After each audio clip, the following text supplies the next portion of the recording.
uncertainty in the measurement 3.67 plus minus 0.25 metre.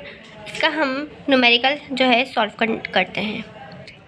चलिए student, numerical number 1 का सबसे पहले हम लोग हेडिंग डालेंगे डेटा की। ठीक है,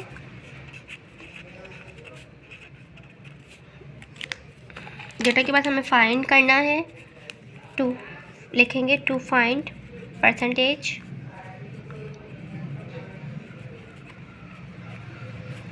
अनसर्टेनिटी, ये हमने मालूम करना है। ठीक, और मेजरमेंट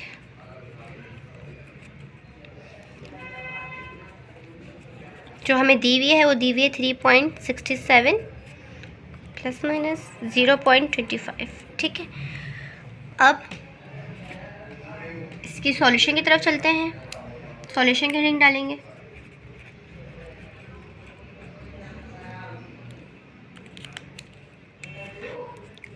इसमें हमारा फॉर्मूला है percentage uncertainty equal to uncertainty upon value multiply by 100। अच्छा स्टूडेंट, देखें अनसर्टेनिटी जो हमारे पास है वो हमारी खिलाएगी ये जो 0.5 है ना, इसकी जगह अनसर्टेनिटी की जगह हम लोग ही रखेंगे।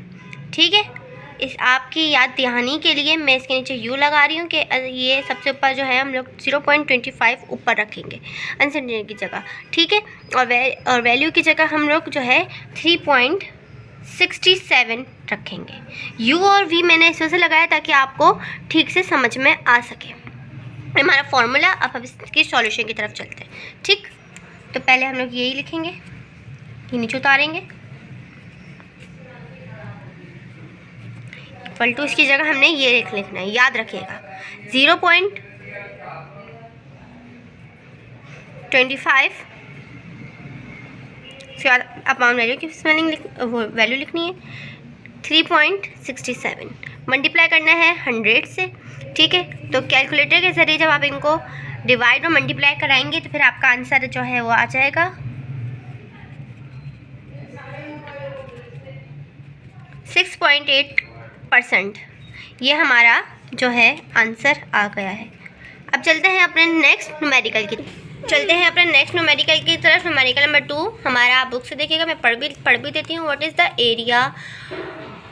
The area and it approximate uncertainty of circle with radius 3.7 multiply by 10 expression 7 centimetre. ठीक है, इसका हम सबसे पहले डेटा बनाते हैं। तो हमें इसमें फाइंड क्या करना है, to find a equal to, ये फाइंड करना है, डेल्टा ए फाइंड करना है, और डेल्टा को हमने कहा हुआ है अनसर्टेनिटी। समझ में आ रही है बात? और वैल्यू जो है हमें दी हुई है 3.7 मल्टीप्लाई बाय 10 एक्सप्रेशन 4 और ये सेंटीमीटर पाए इक्वल टू 3.142। इसकी वैल्यू आपको याद रखना पड़ेगी क्योंकि क्वेश्चन में नहीं दी हुई। ठीक, अब इसका सॉल्यूशन की तरफ चलते हैं। सॉल्यूशन की हेडिंग डाल लेते हैं।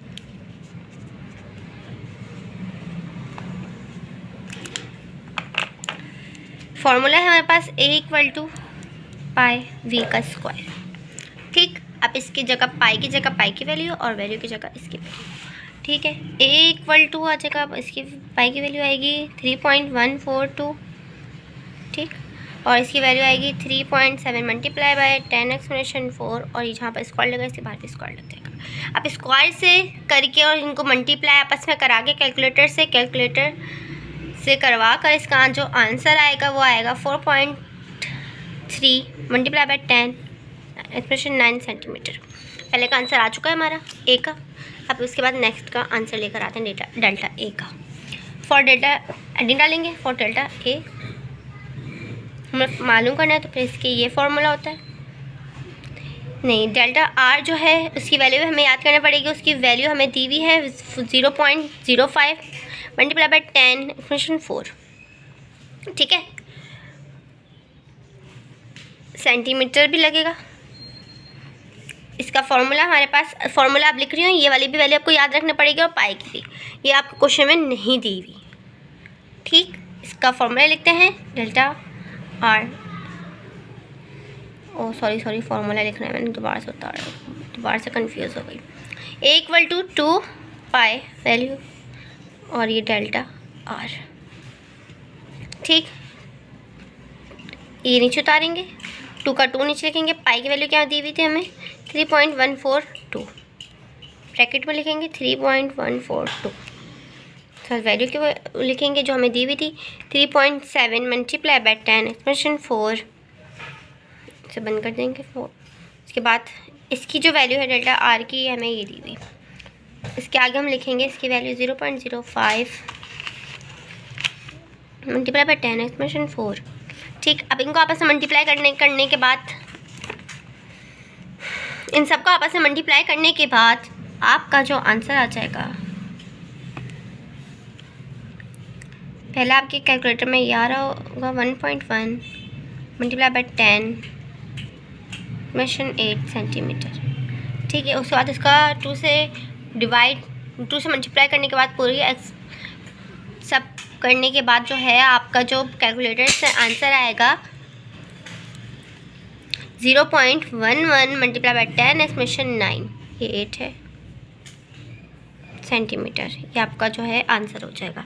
ठीक है, नेक्स्ट वीडियो में इंशाल्लाह हम कैलकुलेटर से करके दिखाऊंगी, पर आज थोड़ी जल्दी में वीडियो बनाने पड़ रही है, इस वजह से जो है कैलकुलेटर से नहीं, डायरेक्ट जो मैंने सॉल्व किया हुआ है वो मैं आपको उसका आंसर करके बता रही हूँ। आपको जो है कैलकुलेटर से मल्टीप्लाई वगैरह करके देख लीजिएगा। चलते हैं क्वेश्चन न्यूमेरिकल नंबर 3 की तरफ, जो है हमारे पास aeroplane travel at 850 kilometre hertz, how long does it take to travel 1.00 kilometre. चलें इसका डेटा बनाते हैं, तो फिर फाइंड क्या करना है हमें,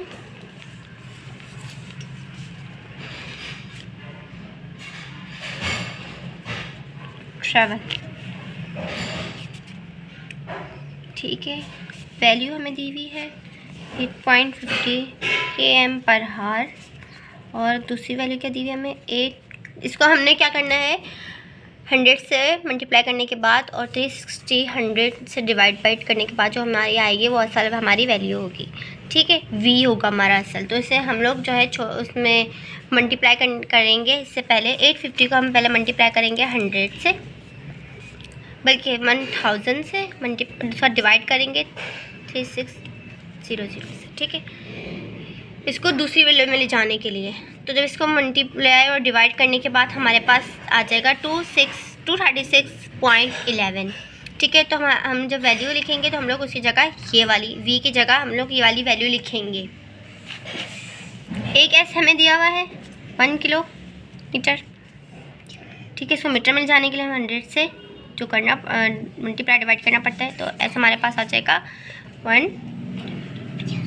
1000 मीटर। ठीक है, फॉर्मूला सॉल्यूशन की तरफ चलते हैं, इसका फॉर्मूला लिखेंगे।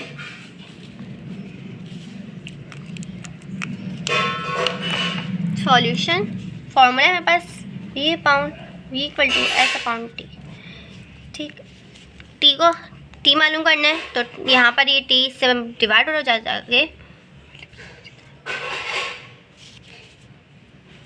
तो हो जाएगा t equal to s upon v। ठीक है, s की जगह s की वैल्यू लिखेंगे। क्या वैल्यू हमने निकाली थी 1000 निकाली थी 100,000, और जो है s की जो v की जो वैल्यू थी हमने निकाली थी 236.11। तो जब डिवाइड कराएंगे तो t इक्वल टू हमारे पास आ जाएगा 4.24 सेकेंड्स। ठीक है, ये हमारा आ जाएगा आंसर। चलते हैं अपने नेक्स्ट न्यूमेरिकल की तरफ, न्यूमेरिकल नंबर 4 की तरफ। ठीक है, जो है हमारे पास दिया हुआ है a rectangular holding tank 25.0 metre in length and 15.0 metre is used to store water for short period of time in an industrial plant. If 2980 m³ water is pumped into the tank, what is the depth of the water? इसकी data बनाते हैं पहले तो। To find D equal to में find करना है deep और height. ठीक है, ये हमने इसकी मालूम करनी है। तो हमें एल कितना दिया हुआ है, होल्डिंग टैंक हमारा जो है वो एल कहलाएगा। ठीक है, तो ये हमें दिया हुआ है 25.0 मीटर, और एन जो है वो हमारा लेंथ कहलाएगा। ठीक है, तो ये हमें दिया हुआ है 15.0 मीटर और वैल्यू दी हुई है हमें 2980 ms। ठीक, सॉल्यूशन की तरफ चलते हैं। वीडियो थोड़ी सी लंबी हो रही है, लेकिन समझ में आ जाए आपके, वही बड़ी बात है। V equal to L multiply by W multiply by D, ये हमारा फॉर्मूला है। D हमें मालूम करना है, तो फिर पहला D मालूम करेंगे, तो फिर D को V की तरफ ले जाएंगे और V को इस तरह ले आएंगे। ठीक है, मतलब V को हम डिवाइड में ले आएंगे और इसको इक्वल टू को बाहर ले जाएंगे। तो ये हो जाएगा D equal to V upon L multiply by W।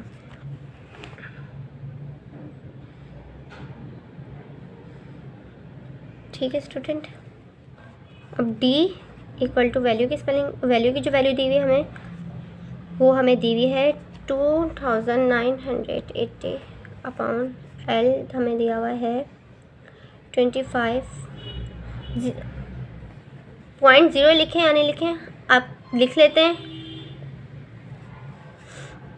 Multiply by W हमें दिया हुआ है 15.0। अब इनको आपस में पहले मल्टीप्लाई करेगा कैलकुलेटर से, उसके बाद जो आंसर आएगा उन दोनों को डिवाइड कर देंगे, तो फिर आपके पास D की वैल्यू आ जाएगी 7.946। ठीक है, उसके बाद जब आप इसको 100 से मल्टीप्लाई करके जब वैल्यू मीटर में लेकर जाएंगे, तो फिर जो है इसकी पूरी की पूरी वैल्यू आ जाएगी 7.95 मीटर। ये हो जाएगा आपका आंसर। चलते हैं न्यूमेरिकल नंबर 5 की तरफ। चलिए, न्यूमेरिकल नंबर 5 है हमारे पास। Find the volume of rectangular underground water tank has stored fertility of 1.9 meter by 1.2 meter by 0.8 metre. चलते हैं, अब इसका डेटा बनाते हैं। तो हमें फाइंड इक्वल टू वी हमें मालूम करना है, एल हमें दिया हुआ है 1.9 मीटर और डब्ल्यू हमें दिया हुआ है 1.2 मीटर और एच 0.8 मीटर। चलते हैं अब इसके सॉल्यूशन की तरफ। अब LWH बताने की सवाल में दिया हुआ है, तो आपको ये भी बताने की ज़रूरत नहीं है कि भाई इसकी ये वैल्यू खिलाती है, ये वाली वैल्यू खिलाती है। ठीक है, आप L हमें 1.9 दिया हुआ है, W 1.2 और H दिया हुआ है 0.8। सॉल्यूशन में V मालूम करना है, तो इसका सीधा फॉर्मूला लगेगा L multiply by W multiply bye H। ठीक, उसके बाद इसकी जगह इसकी वैल्यू पुट कर दें, L की जगह L की वैल्यू 1.9, 1.2 और 0.8। ठीक, आपस में मल्टीप्लाई करा लीजिएगा, हो जाएगा 1.824। ठीक है, उसके बाद जो है आप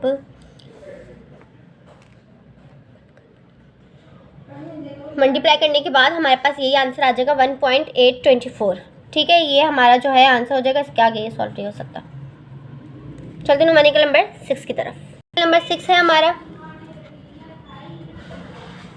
न्यूमेरिकल नंबर 6 है। 2 student drive following equation in which x refers to distance travel, v the speed, the acceleration and t the time, and the subtractly 0 mean a quantity at time t equal to 0, ax equal to v2 square plus 2at and bx equal to vot plus 2at square. Which of these could possibly be correct according to dimension check? बहुत बड़ा सवाल है। अब इसका data बनाते हैं। x equal to L, ठीक है, v इक्वल टू इसके अंदर ये जो है आपकी एक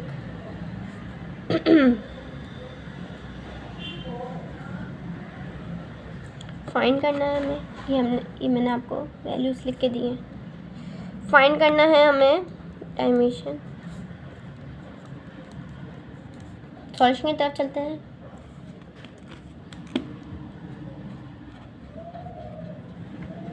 मैंने वैल्यू नहीं दी हुई।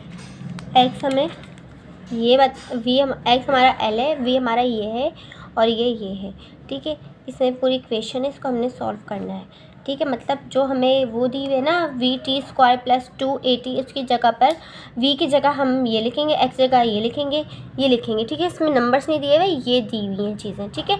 अल्फ़ाबेट्स दिए हुए हैं, ये हमने पुट करने हैं। सबसे पहले इक्वेशन 1 इसका नाम देंगे। इक्वेशन 1 है हमारे पास x = VT² + 2AT, ठीक। अब x = v की जगह v की वैल्यू, x की जगह x की वैल्यू, a की जगह a की वैल्यू पुट करेंगे। v की जगह आएगी वाली वैल्यू LT - 1 ब्रैकेट क्लोज, फिर t² की जगह हमारे पास t² आएगा, क्योंकि t की वैल्यू हमारे पास नहीं है, हमें t की वैल्यू में मालूम करनी है जो हमारा डायमेंशन। समझ में आई बात? 2 ये मैं इस फॉर्मूला, ये हमारा है इक्वेशन 1 है, तो a जहाँ लिखा है उसकी जगह उसकी वैल्यू, t हमारे नहीं दिया हुआ तो t की वैल्यू हमने नहीं लिखी, t की जगह t ही वापस उतार दिया, ठीक। 2 आगे a लगा हुआ है, a की हमने वैल्यू लिखी हुई है LT - 2, ठीक, और t हमने ऐसे उतार दिया। अब x = LT + 2LT। अब L जो है इसमें से कॉमन ले लेंगे, x = L कॉमन आ गया है, एक t आ गया अंदर, प्लस का 2t अंदर आ गया, ठीक है। ये इक्वेशन 1 हमारे पास आ गई है, इक्वेशन 1 है। अब इक्वेशन 2 की हेडिंग डालेंगे। इक्वेशन 2 है हमारे पास x = VOT² + 2AT², इस जगह इसकी वैल्यू पुट करेंगे, तो x = v की वैल्यू हमें क्या दी थी LT - 1,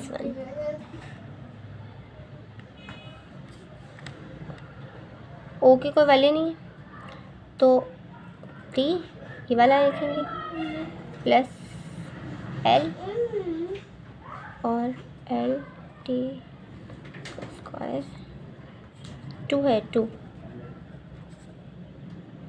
ठीक, t²। सॉल्व जब करेंगे तो हो जाएगा L + T + 2L, ठीक है। 2L और ये एक यहाँ पर इधर कुछ नहीं, मतलब 1 है ना, तो 1 इनको प्लस कर लेंगे, दोनों के साथ L है तो ये हो जाएगा 3। x = 3L + T, ठीक है। ये जो है हमारा इक्वेशन 2 आंसर हो गया। चलते हैं न्यूमेरिकल नंबर 7। क्वेश्चन है 1 हेक्टार इज डिफाइंड हैज 10 4, ऊपर छोटा सा 4 बना हुआ है, m² 1 और is 4 × 10 4 f। डेटा बनाते हैं। हेक्टार = 10 4 m का एरिया में दिया हुआ है 4 × 10 4 ft³ 1 मीटर = 3.28 फीट। सॉल्यूशन की तरफ जब हम जाएंगे, सॉल्यूशन जब हम करेंगे तो आ जाएगा इसका फॉर्मूला एरिया इन स्क्वायर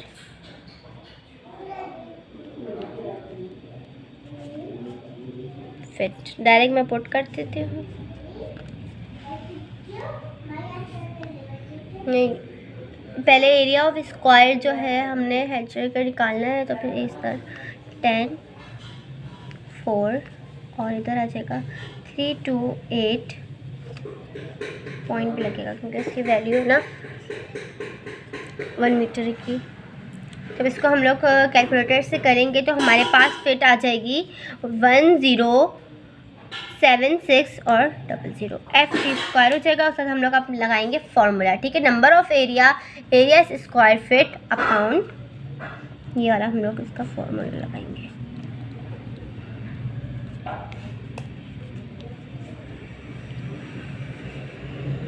चलिए दीदी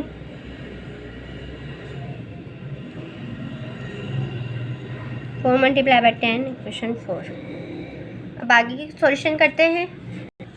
एरिया इन स्क्वायर फीट हमने ये निकाली थी, तो एरिया और एक स्क्वायर फीट की जगह हम लोग ये वाली वैल्यू लिखेंगे 107600, ठीक है। ये इसकी जगह रखेंगे, नीचे यही रहेगा।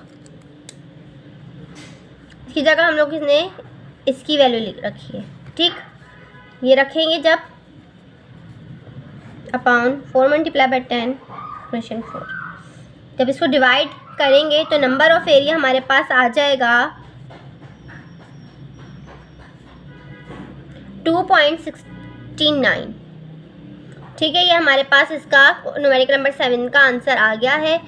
तो उम्मीद है ठीक से समझ में आ गया। अगर नहीं आया तो मैं एक दफ़ा फिर आपको दोबारा रिपीट करवा देती हूँ।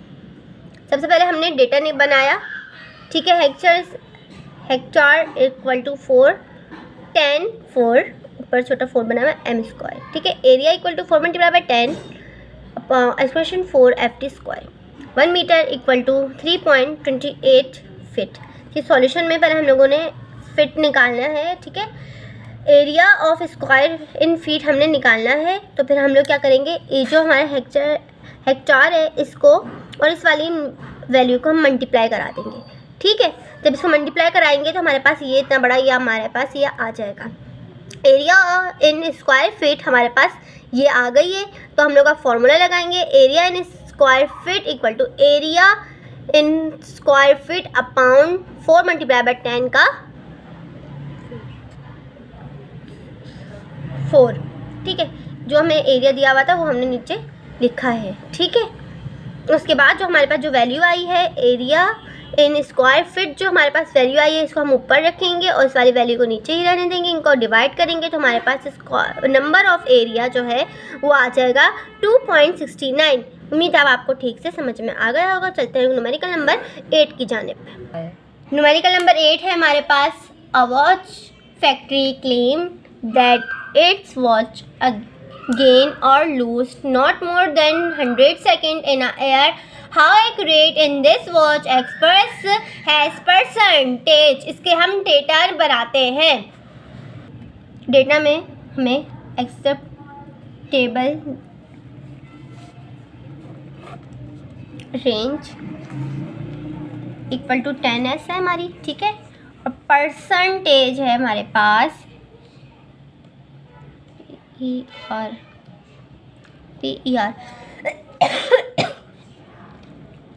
CENTAG। एक्यूरेसी हमें मालूम करनी है, ठीक है। चलते हैं सॉल्यूशन की तरफ।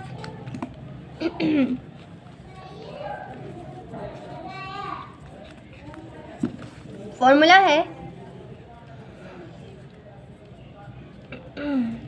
परसेंट PRTAG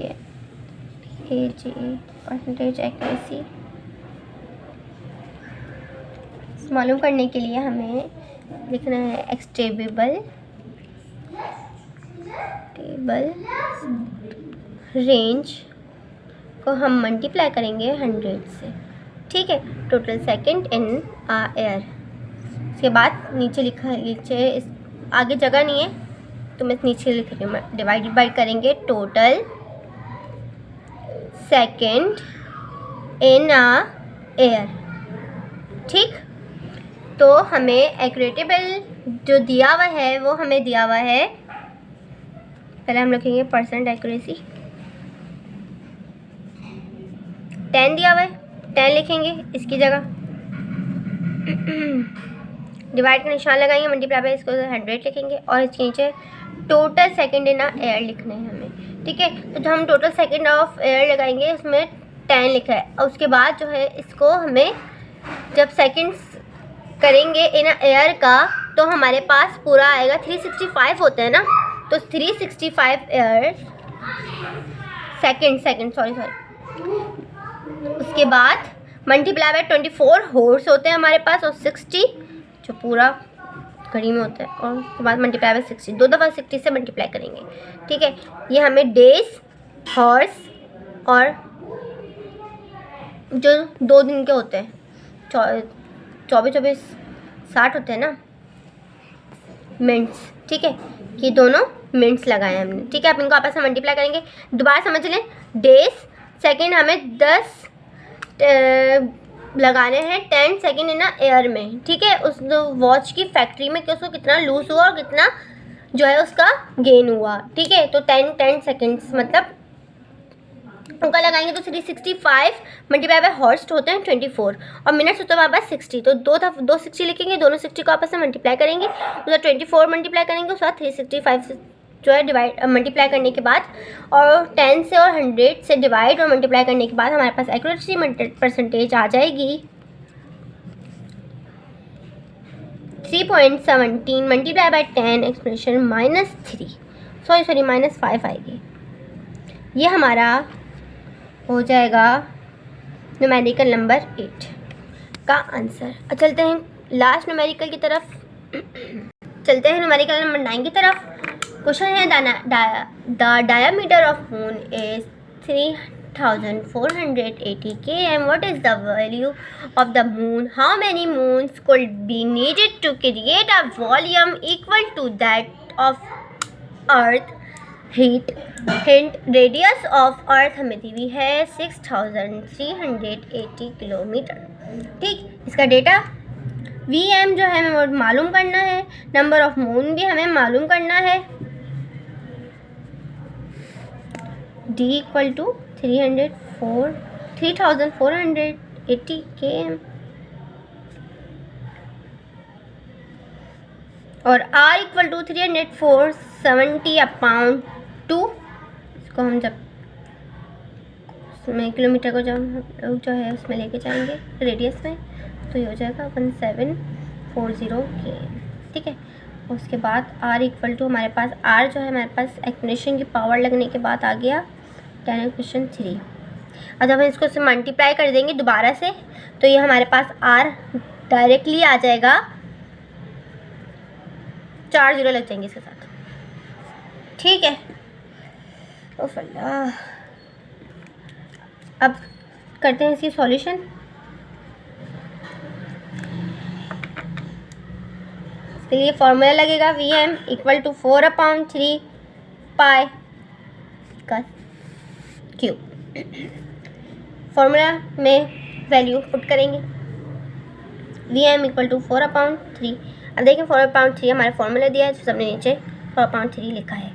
पाई की वैल्यू हमें याद होनी चाहिए, क्या थी 3.142 और V हमने यहाँ पर ये निकाला। ठीक है, ये हमने निकाला 17440। इसके ऊपर भी क्यूब लगा तो उस पर भी क्यूब लगा देंगे। जब इनको आपस में मल्टीप्लाई करेंगे और इधर इस वाले नंबर से डिवाइड करेंगे तो यहाँ पास आंसर आ जाएगा VM equal to 2.20 multiply by 10 expression 19 metre पर क्यूब। तो ये हमारा आंसर हो जाएगा। अल्लाह के फजल करम से हमारे 9 न्यूमेरिकल्स और लॉन्ग क्वेश्चन आंसर कंप्लीट हो चुके हैं। उम्मीद है कि आपको न्यूमेरिकल और क्वेश्चन आंसर समझ में आए होंगे। अगर आपको वीडियो अच्छी लगी हो तो मेरे चैनल को सब्सक्राइब करना और वीडियो को एक लाइक करना मत भूलिएगा। और अगर आपको नोट्स या फिर किसी भी चीज़ की मालूमात चाहिए या फिर जो है लॉन्ग क्वेश्चन आंसर जो मैं प्रोवाइड करूँगी पेपरों से पहले, ठीक है। अगर आपको इम्पोर्टेंट क्वेश्चन आंसर चाहिए तो फिर जो है वीडियो में आपको नंबर नज़र आ रहा होगा, उस पर अगर आप मैसेज करेंगे तो मैं आपको वीडियो में उसमें ग्रुप में ऐड कर दूँगी, व्हाट्सएप कम्युनिटी ग्रुप में। उसमें इंशाल्लाह आपको मैं वो चीज़ें प्रोवाइड कर दिया करूँगी। फ्री ऑफ कॉस्ट है, कोई भी पैसे नहीं लेते हम ग्रुप में ऐड करने के भी, ठीक है। और ऐसा वैसा कोई ग्रुप नहीं है, सिर्फ और सिर्फ एजुकेशनल का ग्रुप है। अगर आपको ज्वाइन करना हो तो उस नंबर पे मैसेज कर दीजिएगा ताकि मैं आपको ऐड कर सकूँ। तब अपना बहुत सारा ख्याल रखिएगा। तब तक के लिए अल्लाह हाफ़िज़।